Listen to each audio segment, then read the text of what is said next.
पाहिनो अग्ने रक्षसः पावको अस्मभ्यं शिवो भव पुष्टिम नः पुष्यसि उतत्राता तनूनाम। यज्ञ विज्ञान के इस खास कार्यक्रम में आप सभी का हार्दिक अभिनंदन, स्वागत है।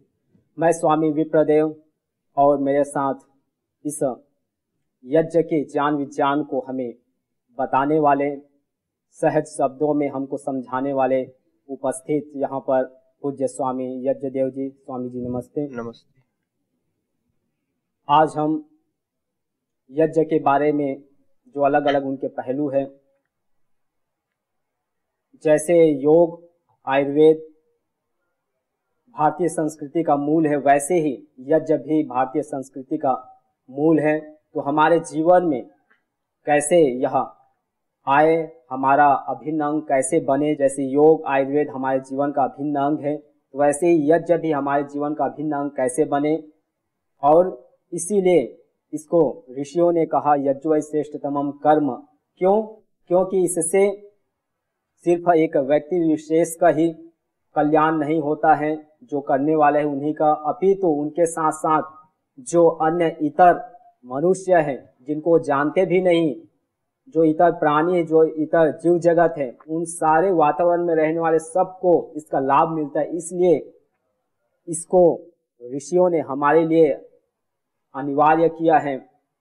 तो इस अनिवार्यता को देखते हुए इसके ज्ञान विज्ञान को समझने के लिए आज हम स्वामी जी के साथ चर्चा के माध्यम से यह जानने का प्रयास करेंगे कि इसका जो पहलू अलग अलग वह हमारे लिए और कितना उपयोगी हो, हम कितना और उससे लाभान्वित हो पाए। तो स्वामी जी से हम चर्चा करते हैं।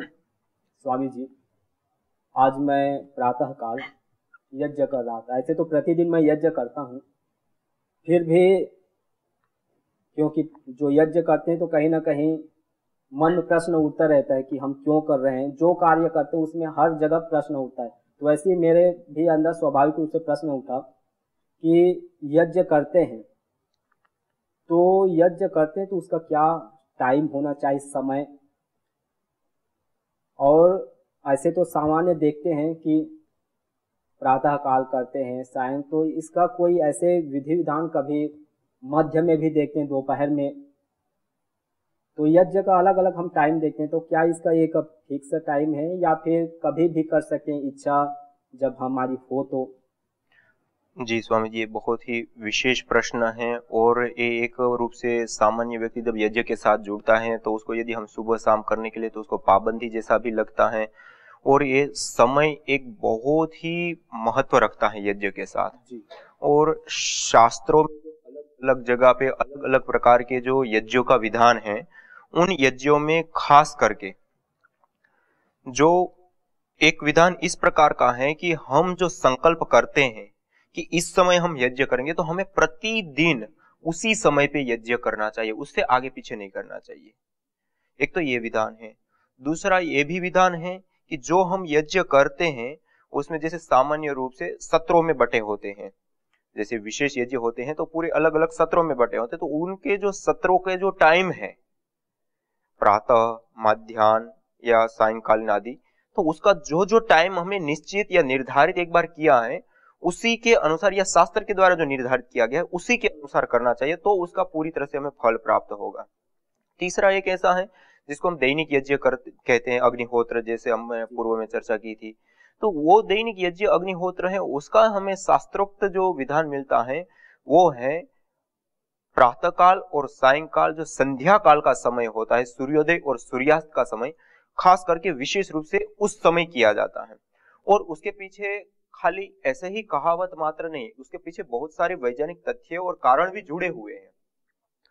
हम उस बात को देखें कि शाम को संध्या के समय ही क्यों, तो हम देखें तो हमारी जो वैदिक परंपरा है, जो 1,96,08,53,119 वर्ष पुरानी जो हमारी यह संस्कृति है, उसमें पहले से ही संध्या काल को एक विशेष काल माना गया है।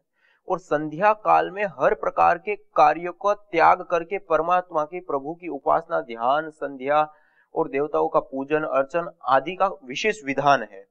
और उस समय में जो अच्छा काम कहा जाता है, अध्ययन आदि भी, उसके लिए भी निषेध किया गया है, क्योंकि उपासना का वो काल होता है। उस समय में स्वाभाविक रूप से, साइंटिफिक रूप से भी हम देखें तो सामान्य रूप से कोई भी व्यक्ति देख सकता है कि जो संध्या काल का जो सूर्योदय और सूर्यास्त का जो समय होता है, उस समय हमारे मन के ऊपर और हमारे पूरे शरीर में एक अलग प्रकार के जो हार्मोन्स आदि से लेकर के अलग प्रकार के वातावरण बनता है। हमारे शरीर में हम प्रतिदिन जो अपनी दिनचर्या में हम सुबह में उठते हैं, तो उठते ही एक फ्रेशनेस हम महसूस करते हैं, स्वाभाविक रूप से हर कोई व्यक्ति। तो इस स्वाभाविक रूप से जो ये हम महसूस कर रहे हैं, वो भी चीजें एक खाली उठने के लिए नहीं, उसके पीछे बहुत सारे वैज्ञानिक कारण हैं। उसमें सबसे पहला ये है कि जो सुबह का और शाम का जो संध्या का समय होता है, उस समय जो सूर्य की जो किरणें होती हैं, वो क्रमबद्ध, जो 7 रंग हम मूल मानते हैं, वो 7 किरणें, वो सातों की सातों क्रमबद्ध तरीके से धरती पर आती हैं और उसका हमें एक विशेष लाभ प्राप्त होता है। और उस समय में आप देखेंगे तो हमारी जो श्वास चल रही है, उसकी जो दोनों नासापुट होते हैं, वो सामान्य रूप से दोनों ही चालू होते हैं। वैसे हम सामान्य रूप से नॉर्मल अपनी दिनचर्या में देखें तो कभी दायां कभी बायां इस प्रकार से चलता हुआ मिलता है, लेकिन जो संध्या का काल होता है, उस समय ऐसा माना जाता है कि दोनों हमारे चलते हैं और मन को विशेष रूप से अनुकूलता मिलती है। और ये भी कारण है कि हम यदि संध्या के समय में यज्ञ करते हैं, तो उस संध्या के समय में किए हुए यज्ञ की जो ऊर्जाएं बन रही हैं, उस ऊर्जाओं में जब सूर्य की जो 7 किरणें हैं वो जब पड़ती हैं, तो ये दोनों किरणें आपस में मिलती है और जो यहाँ से गैस पैदा हुई और जो वायुमंडल में भी कुछ गैसें, ये सारी चीजें जब एकत्रित होती है तो एक अभिक्रिया शुरू हो जाती है। उस अभिक्रिया के परिणाम स्वरूप बहुत सारी प्रकार की गैसें टूटती हैं, बहुत सारी नई गैसें बनती हैं और एक श्रृंखला शुरू होती है। उसके परिणाम स्वरूप जो उसके परिणाम है वो बहुत ज्यादा सुखद होते हैं, कल्याणकारी होते हैं और लाभकारी होते हैं। इसलिए एक सूर्योदय के समय ये करना बहुत जरूरी है। दूसरा, हम जो यज्ञ करते हैं उससे कार्बन आदि कुछ मात्रा में गैस आदि भी जो बनती है, वैसे तो वो हमारे लिए किसी भी प्रकार की कोई हानिकारक नहीं है। सामान्य रूप से जो कहा जाता है कि कोई भी हम अग्नि जलाते हैं, कार्बन डाइऑक्साइड, कार्बन मोनोऑक्साइड आदि गैसें बनी और हमारे लिए मतलब प्रदूषण बढ़ता है, ये वो, वैसे कार्बन किसी भी प्रकार का हानिकारक गैस नहीं है जब तक वो अपनी मात्रा में है। और दूसरा, यदि मात्रा से अधिक भी है, यदि वो यज्ञ के माध्यम से निकले है और यहाँ पे यज्ञ के माध्यम से घृत और जो अलग अलग प्रकार की हम जड़ी बूटियां डालते हैं, उसके जो मॉलिक्यूल्स होते हैं, उसके साथ वो कार्बन के साथ वो घुल जाते हैं, मिल जाते हैं, और कार्बन उनके लिए व्हीकल्स का काम करती है। एक रूप से उन अणु परमाणुओं को दूर दूर के देश तक पहुंचाने का कार्य, तो वो कार्बन हमारे लिए लाभकारी होते हैं। लेकिन जो भी कार्बन बनती भी है, तो वो सूर्योदय का जो समय होता है उस समय वायुमंडल में जाती है, और उस समय जो किरणें आती है, और स्वाभाविक रूप से जो कृषि वैज्ञानिक है वो भी खास करके इस बात को मानते हैं कि उस समय जो पेड़ पौधे होते हैं, वनस्पति जगत है, वो खास करके विशेष रूप से अपने आहारों को अत्यधिक रूप से विशेष रूप से ग्रहण करते हैं संध्या के काल में। और इस बात को पंजाब के एक डॉक्टर दावर जी करके हैं, जो कृषि वैज्ञानिक है, जिन्होंने विशेष रूप से इस के ऊपर उन्होंने काम किया है।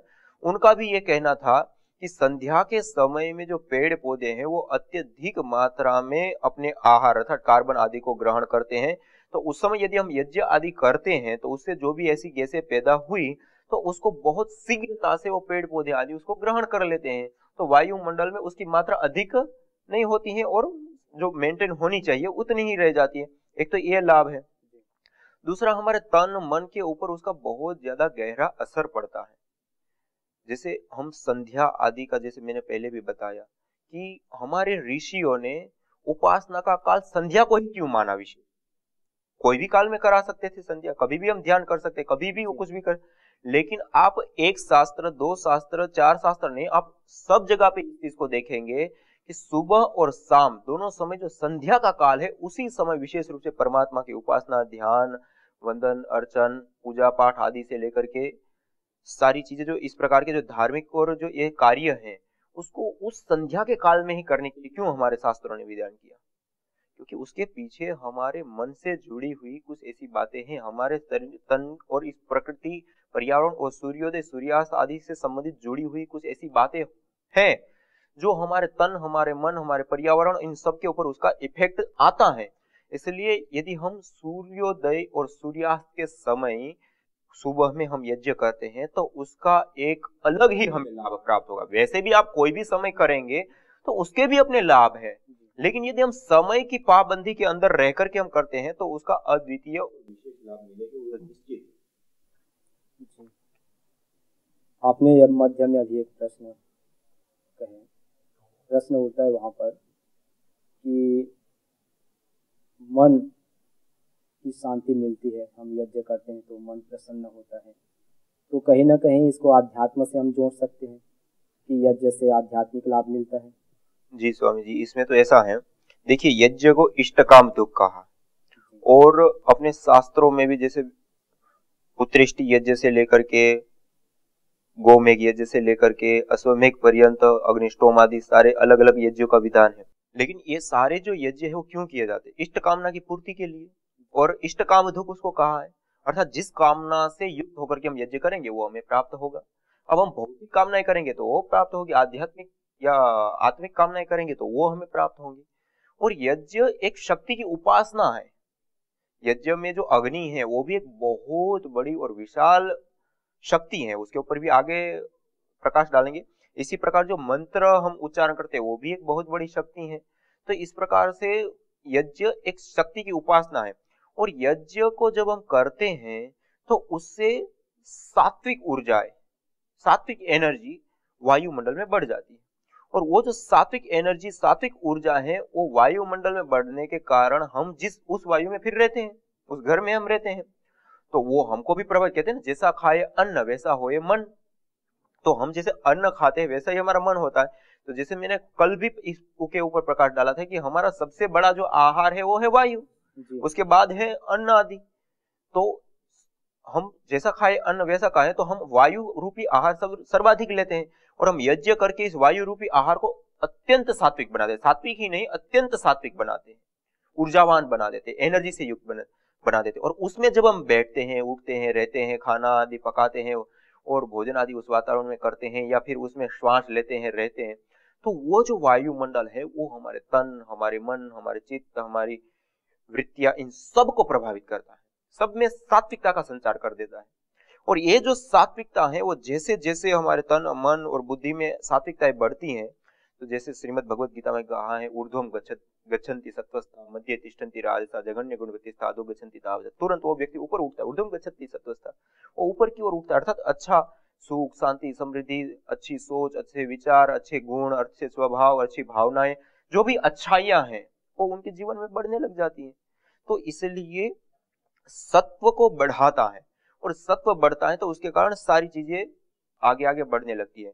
और एक विशेष बात इसके साथ जुड़ी हुई कि कोई भी यज्ञ, चाहे वो इष्ट कामना, कोई दूसरी भी उनकी कामना है, और वो यज्ञ करेगा और प्रतिदिन यज्ञ के साथ जुड़ा रहेगा, तो निश्चित रूप से उनके तन, मन, चित्त, चरित्र और इन सब के ऊपर सात्विक उनका प्रभाव पड़ेगा, और उसके परिणाम स्वरूप कई सारी बातें ऐसी होती हैं जिसको हम जीना चाहते हैं और हमारे अंदर संकल्प होता है, लेकिन आचरण में नहीं आ पाती है।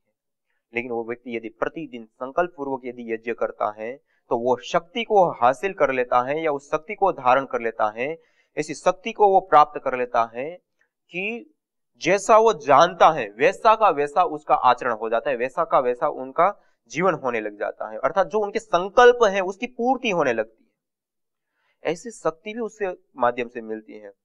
और स्वामी दयानंद सरस्वती जी को हम देखें तो स्वामी दयानंद सरस्वती जी ने, आप सत्यार्थ प्रकाश में देखिए, जो सत्य का प्रकाश दिया है उन्होंने, अर्थात जो ढोंग, आडंबर, पाखंड आदि जो सारी चीजें हैं उसके उन्मूलन के रूप में उन्होंने एक पुकार, या एक मतलब पाखंड जो है उसको प्रखर शब्दों के माध्यम से उसका सत्यार्थ प्रकाश में बताया है, और उसके लिए उन्होंने बहुत मतलब कठोर शब्दों का प्रयोग किया है। उसी के बीच जाकर के स्वामी दयानंद सरस्वती जी ने कहा है कि जो हम दैनिक यज्ञ अग्निहोत्र भी हम करते हैं, तो वो अग्निहोत्र हम क्यों करते हैं, तो उन्होंने कहा कि अग्निहोत्र करने से हमारा जो वायुमंडल है वो शुद्ध होता है, जलाशय शुद्ध होते हैं, उसके माध्यम से हमारे जो अन्न फल फूल साग सब्जी आदि जो उत्पन्न होते हैं, उत्तम वृष्टि होने के कारण वो उत्तम पैदा होते हैं, फिर उसको खाने वाला पुरुष उत्तम ऊर्जा, शक्ति, सामर्थ्य आदि को प्राप्त करता है और परिणाम में अंततोगत्वा वो धर्म, अर्थ, काम और मोक्ष की सिद्धि को प्राप्त करता है। अतः देव यज्ञ उसको कहते हैं, ऐसे कह दिया। अर्थात वहां पे भी स्वामी दयानंद सरस्वती जो हमारे जीवन का पुरुषार्थ चतुष्टय है उसको पूर्ति हो यज्ञ के माध्यम से बता रहे हैं। तो मतलब मोक्ष एक अंतिम चीज है हमारे लिए, उस चीज को भी यज्ञ के माध्यम से बता दिया। तो आध्यात्मिक उन्नति निश्चित रूप से इसमें छिपी हुई है। और आप वेद आदि में हम देखें तो वेद आदि में भी तो इस प्रकार के जगह जगह पे हमें बातें मिलती हैं कि हमारी आध्यात्मिक उन्नति हो, हमारी भौतिक उन्नति हो और हम ब्रह्मवर्चस तेज आदि को हम धारण करें। ये सारी बातें जो है वो कोई सामान्य नहीं है, मतलब ये अध्यात्म से दूर नहीं है। ये यज्ञ हमें अध्यात्म के साथ हम नहीं जुड़े हैं तब भी हमें अध्यात्म में लाने वाले। यदि हम प्रतिदिन यज्ञ करेंगे तो धीरे धीरे हमारी चित्त की ऐसी स्थिति निर्मित होगी कि उसके परिणाम स्वरूप में हम अध्यात्म को प्राप्त करेंगे, अध्यात्म के पथ पर हम चल पड़ेंगे और उसकी हम विशेष उन्नति करें। और जो अध्यात्म के पथ के ऊपर चल पड़ा है वो यदि विशेष उन्नति करना चाहता है, जैसा वो जानता है वैसा ही जीना चाहता होता है वो व्यक्ति, तो वो शक्ति भी उनको यज्ञ के माध्यम से प्राप्त होती है। इसलिए तो हमारे पूर्वज लोगों को आप देखिए, ऋषि लोग अपनी कुटियाओं में और अपने आश्रमों में नित्य प्रति यज्ञ किया करते थे। वैसे सामान्य रूप से कहा जाता है कि जो सन्यासी होता है वो यज्ञ को नहीं करता है, उन्होंने अग्नि का त्याग कर देता। लेकिन आप देखिए उपासना पद्धतियों में और जो नवरात्र आदि से लेकर के जो अलग अलग अनुष्ठान करते हैं और पंच अग्नि की उपासना करना आदि जो होता है, चारों ओर अग्नि जलाते ऊपर से धूप सूर्य, वो भी सारी चीज क्या है, ये यज्ञ ही है। वो इन सारी चीजों के माध्यम से अपने चित्त को निर्मल करते हैं, अपने शरीर मन उनको सात्विकता से युक्त करते हैं। अर्थात यज्ञ एक उपासना है सत्व की, और उससे हमारे तन मन चित्त चरित्र में सत्व आता है और उसके परिणाम स्वरूप वो जब ऊर्ध्वम गच्छति सत्वस्था, तो हम धीरे धीरे ऊपर की ओर उठने लग जाते हैं। इसलिए ये एक बहुत बड़ा विज्ञान है और ये अध्यात्म पूरी तरह से आध्यात्मिक लाभों को पूरी तरह से देने वाला है। योग जो हम करते हैं जी सर, उसमें ध्यान करते हैं, ध्यान धारणा समाधि की बात कही गई है, वो तो समझ आता है कि उसमें हम योग में बैठते हैं, चिंतन मनन करते हैं, तो उससे हमारी ऊर्ध्व गति होती है। लेकिन यज्ञ में हम बैठते हैं, वहाँ पर स्वाहा बोलते हैं, आहुतियों को प्रदान करते हैं, तो उसमें ऐसे क्या किस प्रकार से होता है कि हम आध्यात्मिक जो अर्थात हमारा मन शांत हो जाता है, हमारा चित्त जो है प्रशांत हो जाता है, कैसे होता है? देखिए स्वामी जी, हमारी जो ये परंपराएं हैं उन परंपराओं में एक दो या कुछ साधना पद्धतियां नहीं, अभी तो बहुत सारी साधना पद्धतियां हैं। और योग दर्शन को खुद को भी हम देखें तो ईश्वर प्रणिधानाद्वा से लेकर के यथाभिमत ध्यानाद्वा तक, और इसी प्रकार से हम सांख्य दर्शन को देखें तो यद्वा तद्वा करके बता दिया है। तो ये जो सारी बातें मतलब अंततोगत्वा जैसे जैसे मतलब जो आपका उपाय बन सके उस उपाय से आप अपनी चित्त की वृत्तियों का निरोध करें, ये हमारा अंततोगत्वा हमारा वो प्राप्तव्य है। पहले उपाय बहुत सारे बता दिए, सांख्य दर्शन ने भी बहुत सारे बताए, योग दर्शन ने भी बहुत सारे बताए, और यहाँ यथाभिमत ध्यानाद्वा कहा और वहां यद्वा तद्वा कह दिया, कैसे भी करो। तो ये जैसे योग एक उपासना पद्धति है, चित्त की वृत्तियों का निरोध करने की एक प्रक्रिया है, एक प्रणाली है, इसी प्रकार से यज्ञ भी एक प्रक्रिया है, एक प्रणाली है। यज्ञ जब हम करते हैं तो उसमें हम मंत्रों का उच्चारण करते हैं, उन मंत्रों के उच्चारण को हम अर्थ भावना पूर्वक करते हैं, तो उसके माध्यम से जो आप चिंतन की बात कर रहे थे तो वो स्वाभाविक रूप से होता है। दूसरा, यज्ञ एक शक्ति, जैसे मैंने बताया, एक शक्ति की उपासना है, और उसकी जब हम उपासना करते हैं, यज्ञ करते हैं, और उसमें जो हविर द्रव्य भी डालते हैं, उसमें जैसे चंदन आदि जो सुगंधित पदार्थ होते हैं, उसमें परफराल आदि नाम के तत्व होते हैं। वो जो तत्व होते हैं वो वायुभूत होकर के श्वास के माध्यम से हमारी ग्रंथियों को मिलते हैं, और जैसे हमारी ग्रंथियों को वो प्राप्त होते हैं तुरंत वो इस प्रकार के हार्मोन्स को छोड़ते हैं कि हमारा मन शांत होने लगता है, सहज होने लगता है, एकाग्र होने लगता है। और इतना ही नहीं, ये जब हम अग्निहोत्र यज्ञ करते हैं तो उसकी जो अग्नि है और उसमें डाली हुई जो सामग्रियां हैं वो जब सूक्ष्म भूत होती है तो एक ऐसी ऊर्जा का निर्माण होता है। जैसे जापान के डॉक्टर मोतोयामा करके एक डॉक्टर हैं, उन्होंने इसके ऊपर काम किया और उन्होंने भी इस बात को पाया कि हमारे जो शक्तियों के शरीर में केंद्र है उसमें जो अनाहत चक्र है उसके ऊपर उन्होंने खास करके देखा था। तो उसमें हम जो यज्ञ करते हैं, उस यज्ञ को करने से अभूतपूर्व रूप से शक्ति बढ़ गई, ऊर्जा बढ़ गई। तो ये साइंटिफिक रूप से भी, हाँ, ये साइंटिफिक भी सिद्ध है।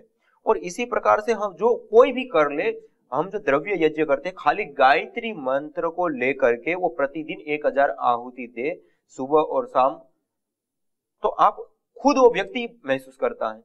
कोई भी व्यक्ति करके देखे, चाहे उनका कितना भी मन चंचल है, वो करके देखे, तुरंत वो महसूस करेगा, तुरंत वो अनुभव करेगा। कोई 100, 200, 500, 1000, 1500 गायत्री मंत्र का उच्चारण करते और गायत्री मंत्र के अंत में स्वाहा शब्द को जोड़ करके वो आहुति देता जाए और करते जाए। इस पर प्रयोग भी हुए हैं बहुत सारे। हाँ, ये जो हम गायत्री मंत्र बोलते हैं तो उससे बुद्धि तीव्र हो जाती है, शार्प मेमोरी हो जाती है ऐसे। हाँ, तो ये जो गायत्री मंत्र है उसकी ही अपनी एक विशेष महिमा है। उसके साथ साथ अग्निहोत्र भी एक बड़ी शक्ति जुड़ गई। ये दोनों चीजें जब जुड़ती हैं तो क्या होता है कि सत्व बढ़ गया, प्रकृष्ट से एनर्जी, ऊर्जा का क्षेत्र बढ़ा, तो उससे धीरे धीरे क्या है, सत्व बढ़ा। सत्व बढ़ने से, जैसे मैंने कहा ऊर्ध्वं गच्छति सत्वस्ता, तो तुरंत हमारे मन में जैसे संकल्प है वैसे उसको जीने की जो शक्ति है, सामर्थ्य, उसको हम अर्जित करते हैं और उसके अनुसार हम जीने लग जाते हैं। और इसके अनुसार जैसे जैसे हम जीते हैं तो वैसे वैसे जो क्लिष्ट वृत्तियां हैं उसको निवृत्ति और अक्लिष्ट वृत्तियों में आते हैं।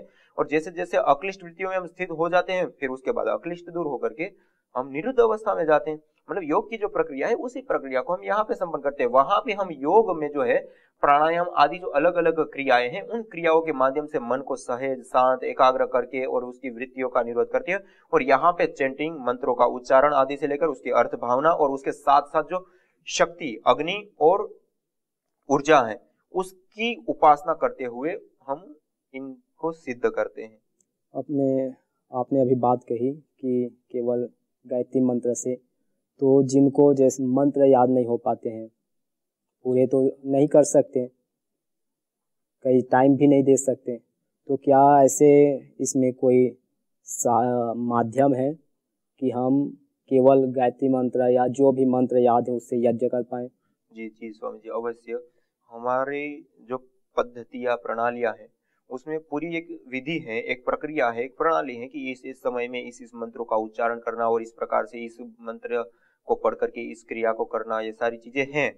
लेकिन वो जो सारी एक प्रक्रिया है, प्रणाली है, वो सामान्य रूप से हमें फॉलो करनी ही चाहिए। लेकिन यदि हमें नहीं आता है, हम नए नए हैं, हम जुड़ना चाहते हैं, करना चाहते हैं, या हमारे पास इतना टाइम नहीं है या उतनी झंझट में हम नहीं पढ़ना चाहते हैं कि इतने मंत्र सीखे, याद करें हो, तो सर्वोत्तम है कि हम गायत्री मंत्र एक याद कर ले।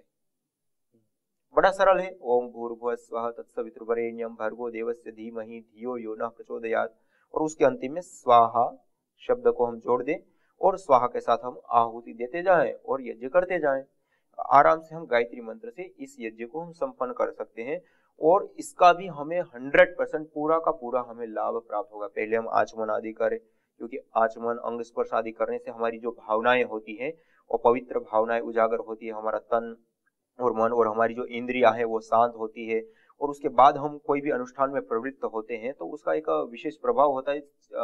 हम जब अपनी इंद्रियों को एकाग्र करके करते हैं, तो इसलिए अंग स्पर्श आदि हम कर सकते हैं। और उसके बाद हम सीधा केवल गायत्री मंत्र से ही, हम गायत्री मंत्र का ही उच्चारण करते हुए आहुति देते जाएं और यज्ञ को हम संपन्न कर सकते हैं। ये पूरी तरह से, और स्वामी दयानंद सरस्वती जी ने भी इस बात को बताया है कि जो दैनिक अग्निहोत्र है, प्रातः काल की जो 4 आघारावाज्य भाग आहुति हैं, 4 प्रातः काल की, 4 सायंकाल की और 5 उभयकालीन जो आहुतियां हैं, उस आहुतियों को प्रदान करने के बाद फिर पूर्ण आहुति प्रदान करते हैं।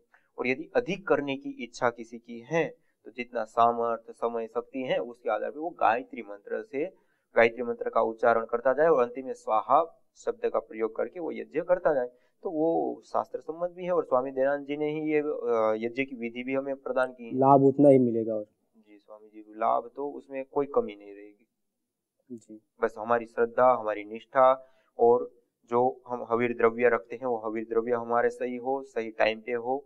ये जो अन्य जो मतलब हमारे जो नियम है, आचार संहिता है, याज्ञिक आचार संहिता है, जो आचार है कि कैसा हमें खान पान, आचरण, वाणी, व्यवहार से लेकर के जो उठना बैठना से लेकर के और यज्ञ हम करने बैठते हैं तो उस समय कैसे द्रव्यों का प्रयोग करना है, किस प्रकार से करना है, क्या सावधानियां रखनी है, इस प्रकार वो सारी चीजें हमारे पास होनी चाहिए और उस रूप में हम करते हैं तो हम निश्चित रूप से उसको सही रूप में हम ले जा पाएंगे और उसके पूरी तरह से हम लाभ उठा पाएंगे।